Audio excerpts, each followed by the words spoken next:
ride home. We have power. We have, yeah. Uh-oh. Mikey, get over here. I just hit the clock and I don't know if it's dislodged or not.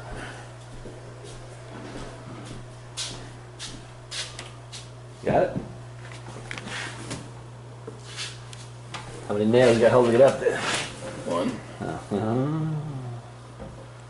Alright, back to where it should be.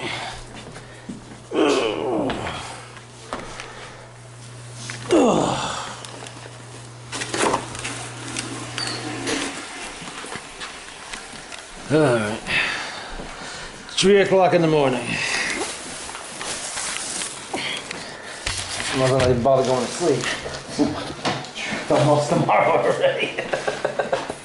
It is tomorrow already. Yeah, you've been snoring over there. Even Scott screaming didn't wake you up. Well, that was kind of graphic. What was waking me up was commercials. That and hearing us discuss searching the house for your hidden rubies and diamonds that are here somewhere. Probably hidden up there in the lamp face. Yeah. Oh my God. Now Scott's gonna be shying away from nightsticks for a while. Bet they didn't teach you that in nightstick school, huh, Scott?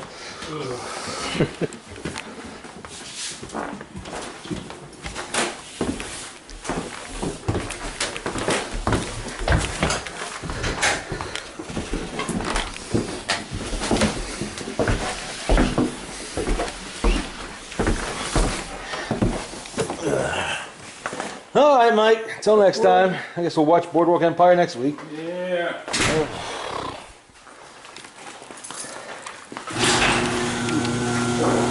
Oh my God! Evacuate the building. Oh my God! That's nasty. Good thing the door's open. We're leaving. Well, the cold air gonna suck the hot air out. Yeah, it's gonna the stink gonna follow us. Ooh, nice and chilly out here tonight. Do I smell wood smoke? Somebody have a fire on already? Why exactly are you leaving money on the seat? Somebody's gonna steal it.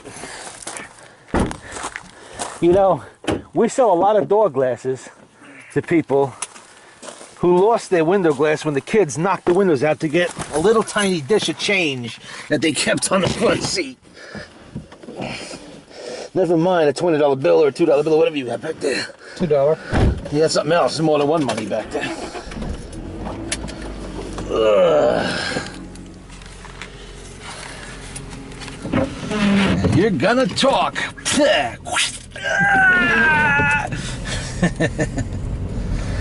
They didn't show him shooting himself, though. That would have been fun. Well, actually, he was shot. He didn't shoot himself. he shot himself with assistance, let's say.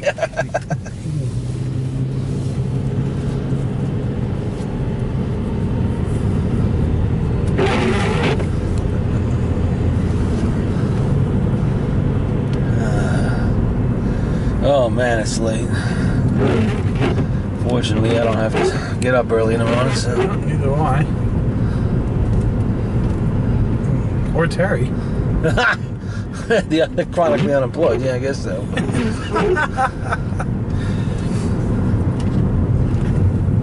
We didn't get a chance to watch Boardwalk Empire, but that's the end of the week. We'll watch. At least we're all caught up with everything else, mostly.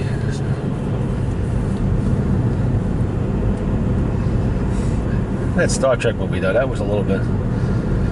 You know, why couldn't they find something original to do? Yeah, they did rip-offs of... Yeah, they just... One continuous rip-off after another.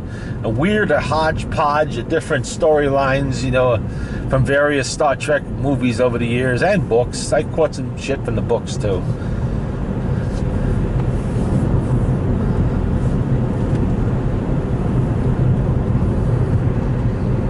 Then they crash a gigantic spaceship into the middle of San Francisco, and a year later, all they can talk about is christening the Enterprise. You know, that's never mind the fact it killed half a city twice. It blew up London too. I wonder if they're gonna bother making the third one or not. And they stole lines and quotes from... Oh, you know. They could have done something more. Why didn't they just take one of the books and do one of those storylines? God knows there must be hundreds of Star Trek books out there that got published. Some of them must be good. Did you ever read the Eugenics Wars? No, I don't know that one. I don't know. I read a lot of Star Trek books years and years and years. We're talking 30 years ago. I don't remember all of them, but yeah. That was one of the books on con. It was the Eugenics Wars. Oh. Man, the bus garage is still open? Jeez, they're open late. It's 3 o'clock in the morning. But, oh, either that or they just came to work. No, they were open before. Yeah, I was saying they were open before. Maybe they went home, went to sleep, came back, and now they're at work again, starting a new day. You know, who the hell knows? Fix that bus out there. So we got here, what, 4 o'clock probably, or 4:30, around there, somewhere in there. Oh, well, no, it wasn't later. 5 o'clock, I think we got to Mike's house. It's 3 now. I saw the condition of that bus. They're probably going to scrap that bus. They're just using the parts out of it. I don't know why they... Well, I think they have a certain number of hours they can run those. Or maybe it developed cracks in its frame or something like that they can't fix with DOT regulations. Well, you know that garage went underwater during the flood. A lot of places did. The whole back thing over there was underwater. Yeah, well, that's just concrete. It's not really going to hurt much, but... No, it was underwater. Oh, yeah. It was a pool Oh, sure. during that flood a couple of years ago. Mm-hmm. It's like school buses. They can only run them for so long, and they have to take them out of service and replace them. And they sell them in South America and Africa, you know, where they run them with triple occupancy over rough roads for the next 35 years, and chickens on the roof and everything else. We got 30 people max. All right, we can fit 130 in. Yeah, and people on the roof hanging off the sides, little deck on the back, on the hood, you know. On the narrow dirt road over the cliff. On bald tires and Yeah. no maintenance of the last, you know, wet brakes, you know. We'll stop eventually. Every now and then one plows over a cliff, you know, wonder what happened. Well,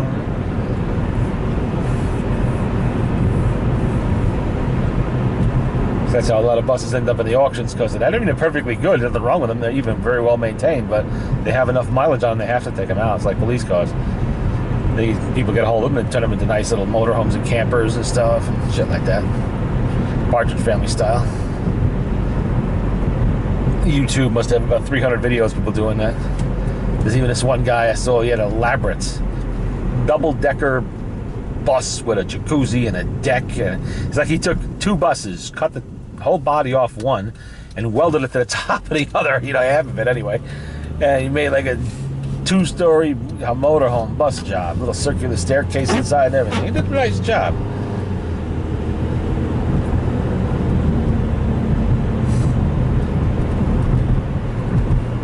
We got the road to ourselves this hour tonight. Oh, that's in the skunk. Yeah, we're all waiting impatiently. Saying that guy should have been along by now. Where is he tonight? Well, we'll just wait a little longer. We're on overtime. Yeah, and that red light didn't get to fuck me either.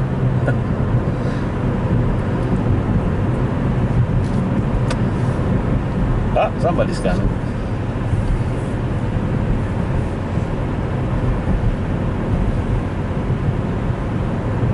See 2 cars. Yeah. Bar must have closed someplace. Yeah. Well, they're heading into work.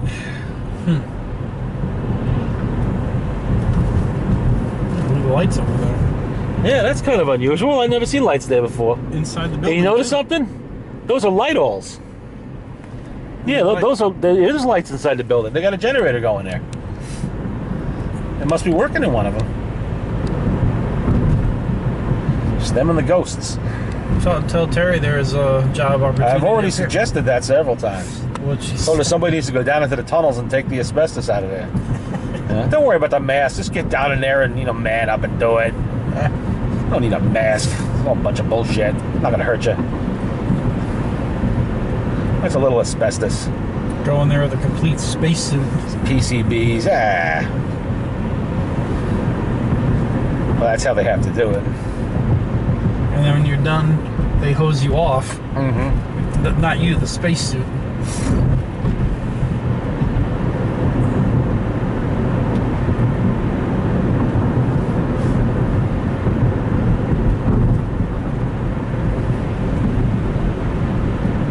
Old Navy ships were like that. Mesothelioma. Oh, yeah. Oh, God. Anything with steam had a lot of asbestos. Anything with heat, especially the early nuclear plants and shit. Yeah, that was a very accepted method of insulation in the 50s and 60s. No, we're talking about the steam-powered ships, not Yeah. yeah. Oh yeah, that's what I'm talking about. But anything, ships, trains, big steam plants for buildings, didn't matter. They all used asbestos, and most still do. It's still there. You know, these buildings are still in service. The asbestos is still there. It doesn't get taken out unless they have to take it out. Private homes, they had asbestos clothing, asbestos oven mitts, you know. The World Trade Center had asbestos? Loads of it. Hell yes, that was built in the late 60s into 1973. That had plenty of asbestos.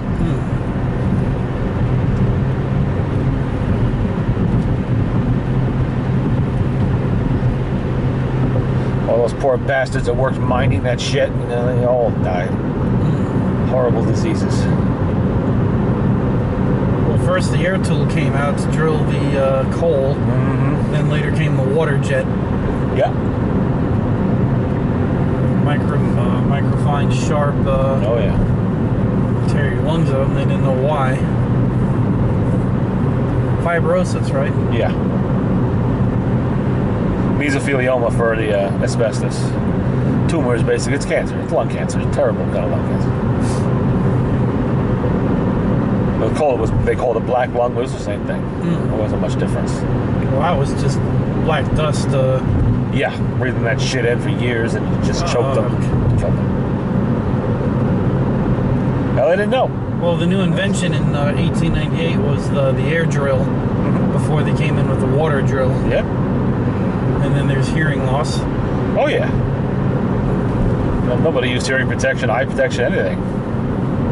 And I think when some of these coals blow up and catch on fire, they're still on fire. Oh, yeah. I'll show you. Oh, definitely. One place, I think, in Pennsylvania or West Virginia, the whole it's still on fire from the 1970s. Yeah.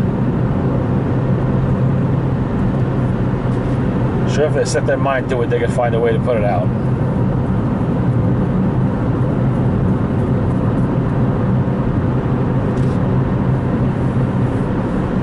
But that would take money and resources, and there's no particular pressing need to do it, I guess, so they don't. It's so tight.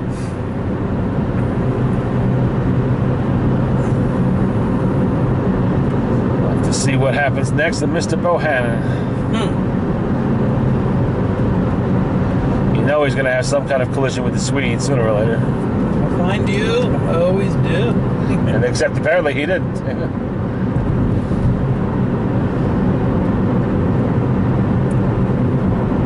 That motherfucker is Satan. Oh. He stayed with that family just long enough to learn enough of their culture and their religion so that he could fake it. Yep. What do you call himself? Bishop or Bishop. Bishop.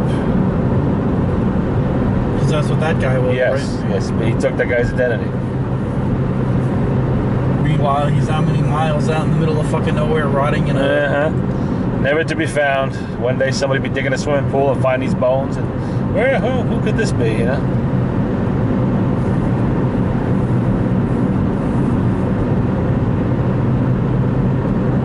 Well, you know he's gonna die some gruesome death at the end of the series. Oh yeah. Whenever the show goes off the air. Oh yeah. And the asshole Durant. Yeah.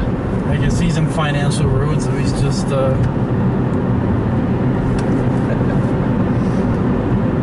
And President Grant. You got the younger brother, I warned you. Any way I can talk you out of it? No. What a dumbass. I'd have lied. Yes, you can. Definitely. Most assuredly, sir. Yes. Boom. Kill you? Of course not, sir. I just want your autograph. Thank you for killing that lying scumbag of a brother of mine. Yeah.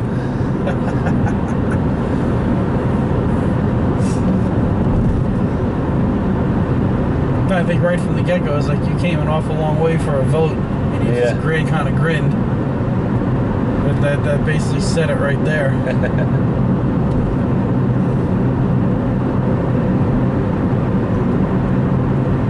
Well, Grant wasn't much for ceremony. He wasn't one of those generals who was always wearing a fancy uniform and strutting around and shit. No, that was McClellan. That wasn't Grant. He would wear a private's tunic and sit on a stump and whittle. while they brought battle reports to him. And he didn't give a shit about gunfire either. He'd walk right into it. Who was the Confederate general who got shot by his own troops? The Southern. Oh, that was Stonewall Jackson. Thomas J. Jackson.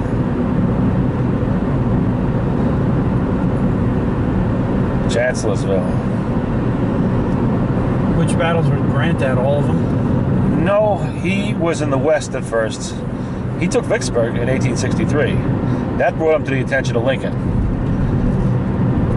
But he didn't take over the Army of Northern Virginia until, I'm sorry, the Army of the Potomac until 1864.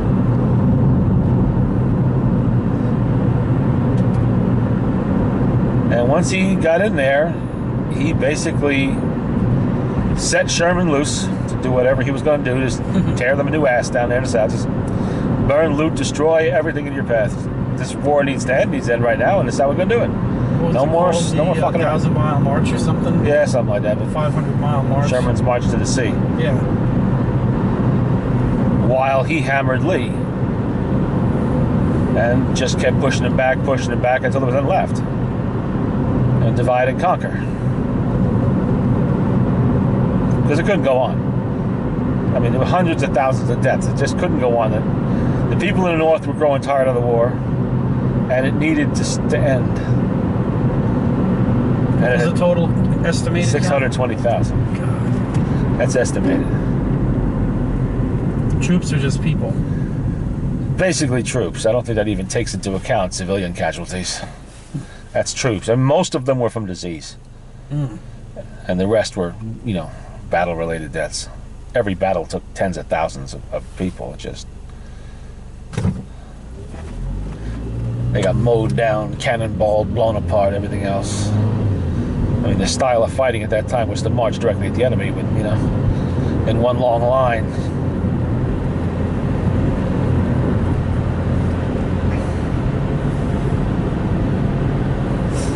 I would have much rather been with the cavalry. At least there you can hit and run. You don't have to stay there a stationary fucking target while the enemy's blasting away at you. And you usually had better weapons. It's amazing the pictures before and after of Lincoln before he took office and at the Extreme stress. They say he aged, what, 10 years? No more than that. It's extremely stressful. I mean, he had a lot of personal tragedies in his life at that time, too. He lost children, he lost friends to the war and disease. His wife had problems. Mary Todd Lincoln, she was basically schizophrenic. I mean, she was just nuts. That did not make his life easy. And then there's the stress of being a wartime president.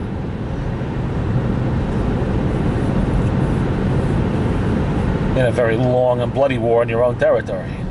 It's just not like FDR fighting a war in Europe and Japan and Southeast, the Southwest there, South Pacific. This was right at home. It was on the doorstep of Washington. Roosevelt, how long was he in there for? A long time. 4 terms. Well, he was elected 4 terms. He only served 3 terms in 1 year.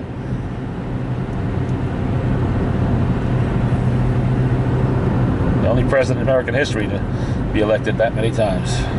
And after that, they made it... Yeah, they passed an amendment twice. That's it. You get 2 times of your own. So you could technically get 3 terms. Say you're vice president and the president dies in office.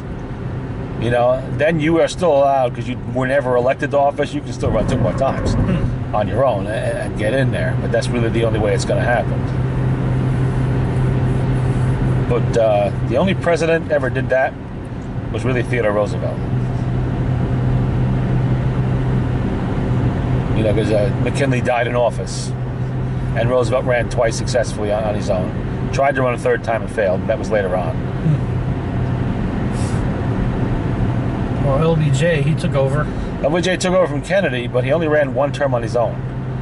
He didn't stand for re-election in 1968. He knew he didn't have a chance in hell of winning. So he announced that I'm not going to run. I will not stand to be a candidate for Yes, he did. So I'm not going to run. Yeah, because he knew there's no way in hell they'd elect him. Not with the disaster happening in Vietnam. It's such an unpopular war in America. He knew it was time to step down, get out. And then the Vietnamese said, wait for a bigger, better deal. Nixon came in. Nah, fuck it. Yeah.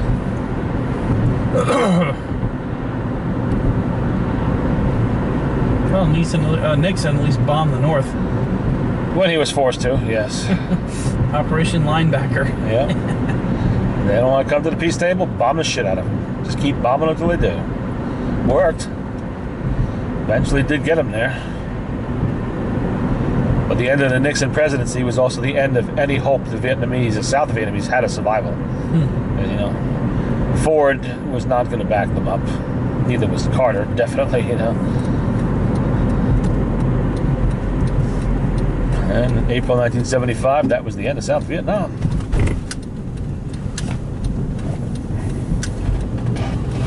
Well, we officially pulled out in 73, right? Yes, the last U.S. combat troops left the country.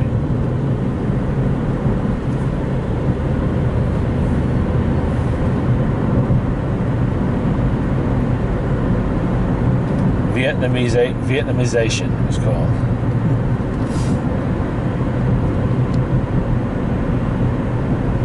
And historians will argue to the end of time whether it was better or for worse for Vietnam. Who knows? They have a thriving economy now.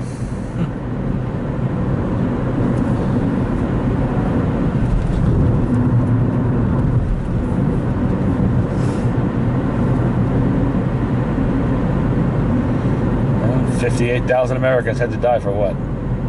Well, they didn't die for nothing. I'm not going to say that, because they did hold the line against Soviet expansionism and aggression, Soviet and Chinese communism. You know, it showed that we were willing to do so. We weren't just going to sit there and let it happen. We didn't sit there in Korea. We didn't sit there in Vietnam. Yes, Vietnam did go communist eventually, but we did make them fight for it.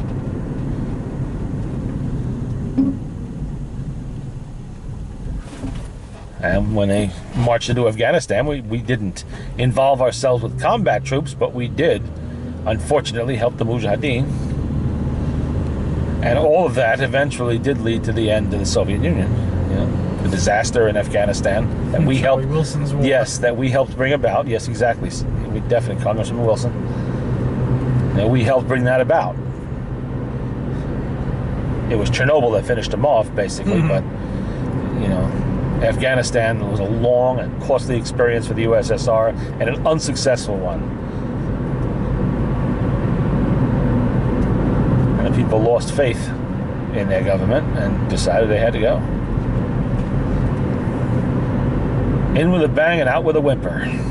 That was the USSR.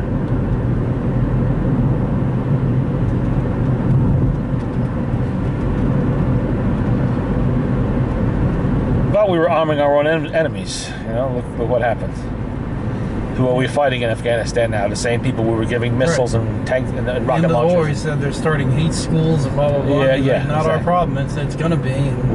Well, Wilson wanted to back it up. He wanted to back it up with you know, help economically with schools to help rebuild the infrastructure of the country. And instead, we left it to the Taliban.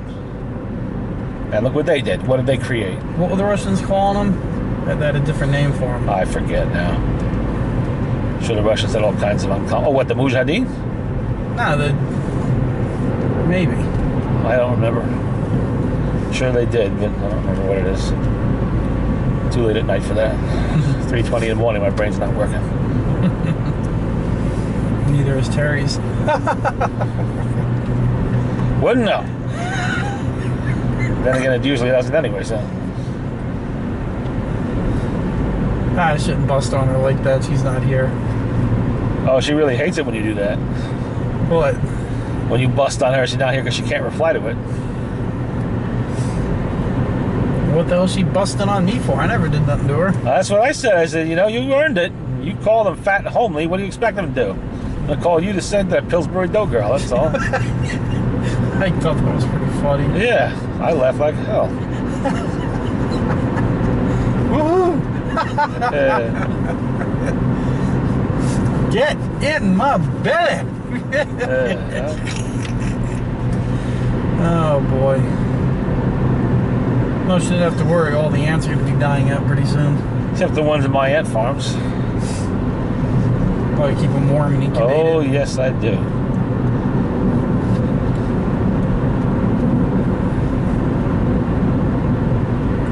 don't see any skunks yet. Maybe they all went home to bed. I think we tricked them.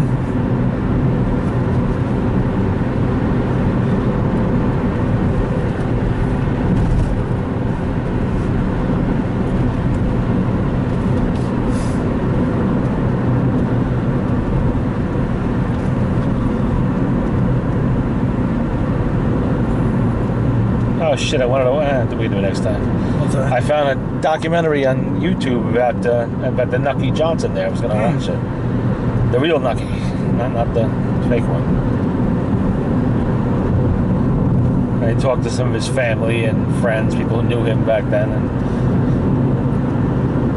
they don't talk about Boardwalk Empire, but they just talk about the man himself. And he was as portrayed, pretty much. And I've seen bits and pieces of season 3 on YouTube, so I know there's some really good scenes coming up in there. Yeah. I'm gonna miss the guy with the trench knife. Oh, Jimmy Darmody? Yeah, well, that was the life in the liquor business and the mob. You know, you were there for a while and you were gone. You fucked up, you were history. Very few people were as lucky as Nucky to die of old age in their bed.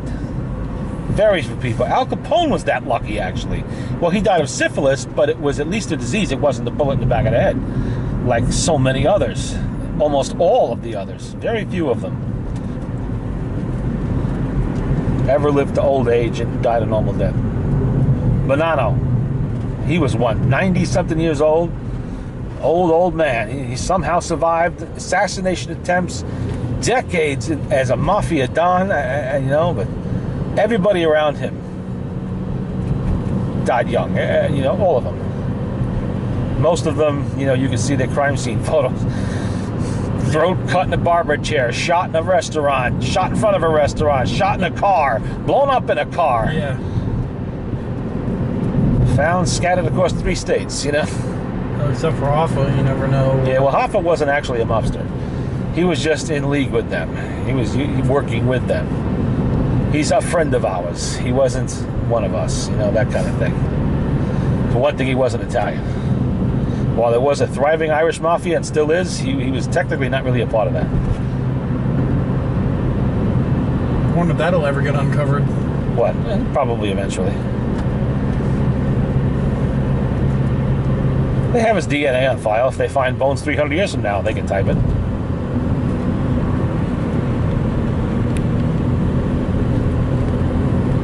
I'm sure that one of the stories we've heard probably is true.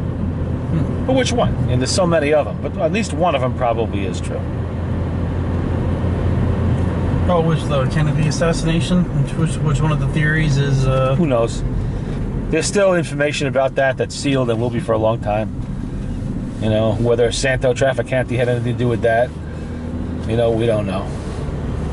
Cubans? Probably not the Cubans. I doubt it was the Cubans. If it wasn't Oswald, then my bet would be on the mob, because Kennedy did fuck over the mob. You know, he used them to get into office, and then he stabbed them in the back, and that's not usually a good thing to do to the American mafia, or to anybody else for that matter. You know, the natural thing to do is they're going to want to get even. And Bobby Kennedy was coming down very heavily on the mob, and taking out his big brother, the president, did actually relieve some of the pressure on them. So, you know. Who was that mobster in Louisiana? I forget his name.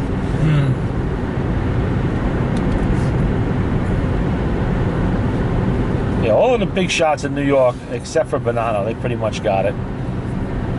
Genovese, Gambino, but not Carlo.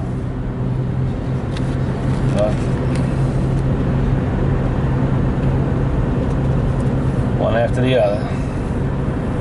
I got all their documentaries on YouTube about that shit. How this one got whacked, how that one got whacked, how this one turned stoolie, a rat, you know, and everything else. They start ratting each other out. You're a rat, Mr. Hill. You know everything about being a rat. Yeah. Well, in the case of Hill, Yeah. he at least was not a made guy. He was a hanger-on. He was not a made guy. He never could have been a made guy, because he was only half Italian. And Jimmy the Jet, he wasn't a made guy either.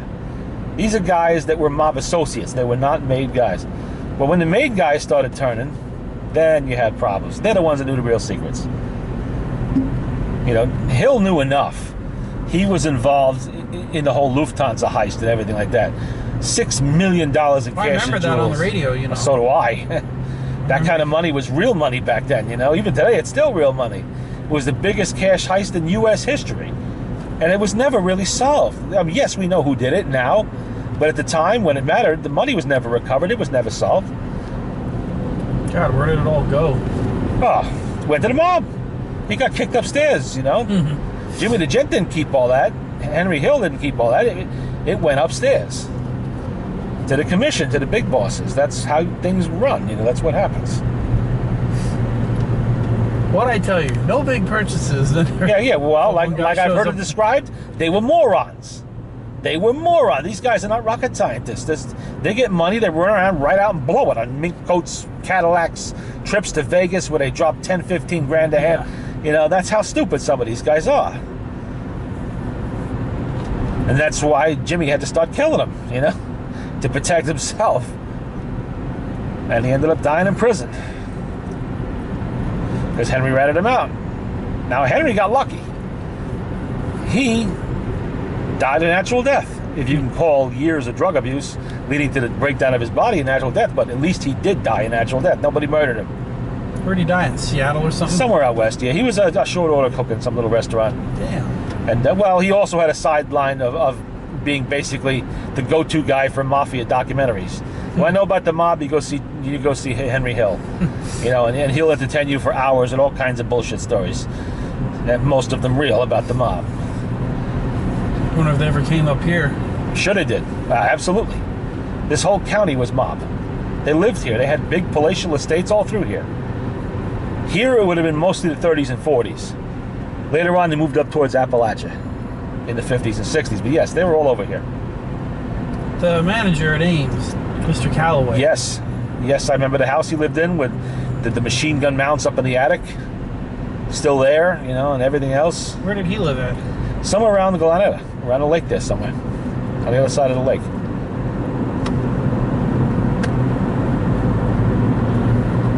But that's not unusual. We had them in my neighborhood when we were growing up. You know, there was a couple of connected guys that were living there. I would have loved to have seen those. The connected guys? No, the house. Oh, you can still see them in Mike's old neighborhood. They're there. Almost right up the road from where my grandmother lives. Big No, where red Mr. brick Calloway house. lived. He said. Oh, I never was to his house, so I don't know. I don't know the exact house. It was an apartment house at the time. I think he was into individual apartments. Wasn't he didn't own the house because he was transferred here. Yeah. Well, he's either very old by now or gone, I imagine. He was our age or older then. Yeah, he was. He was like, he was like. He was over 50, I think. I think he was over 50. That was 1985. Yeah, so Good God. he's Meisha's age now, you know, almost. Well, I know who's probably not around anymore is, remember Mr. Wertheimer? Sure. Slightly heavy set. Oh, yeah. And he said he was, at the time, he was 29 or 30, and he tried running up the stairs, and he was all like, Yeah, well, don't run upstairs when you're heavy, you know, that's not a good thing to do. And the store's gone. Most of the people who were there working with us are gone. You know? Oh, yeah. And the era is gone. We're going to avoid the light.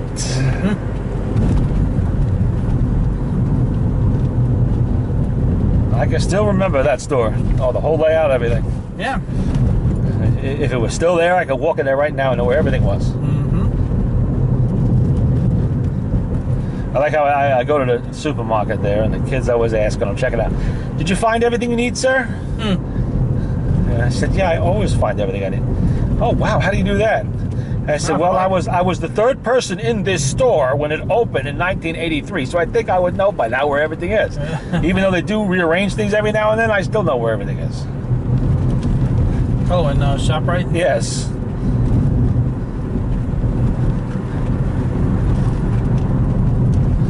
I've been doing my food shopping at that same damn store since the early 80s.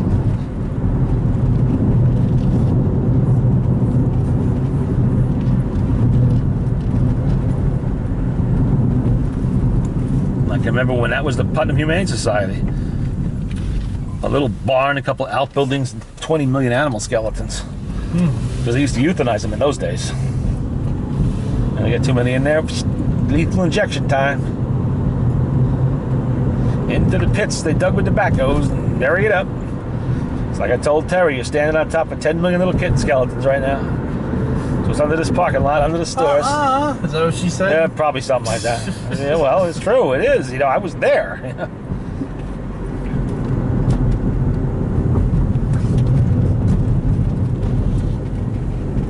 Oh, hopefully she found some work this week. Oh, you know that's not gonna happen.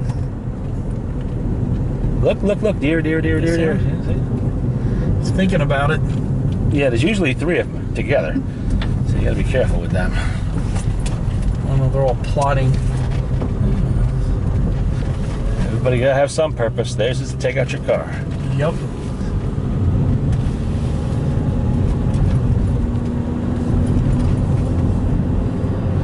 $3:33 in the morning. Actually, that's 5 minutes slow. Huh. So it's almost 4. Hey. Light's gonna be up here in a few hours, an hour. Yeah, about that. Alright, well, I should be around next week. I don't think I'm doing that next week. Alrighty, and we'll get together and watch Boardwalk Empire. Oh, I'm dying for that. Oh, Rattly Coon. Where? Was over there in the garbage? Yep. Oh yeah, there's 3 or 4 running around here somewhere. Alrighty, and that is it for another week. Oops.